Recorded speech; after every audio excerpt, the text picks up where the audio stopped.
บ่ได้ถามสัมภาษณ์เจ้าของบ้านจะอยู่ไสวะโอ้บ่เคยเห็นเฮือนแบบว่าแปลกแฮงทุกคนมีแต่ไม้มีแต่เสาไม้หลายๆเห็น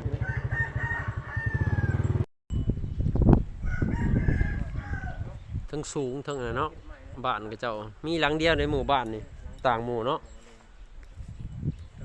ให้เบิ่งรอบๆพาเบิ่งรอบๆรอบๆบ้านก็เจ้า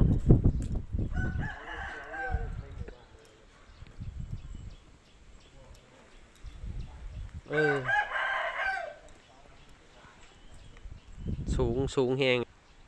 อยู่ที่บ้านทาม่วง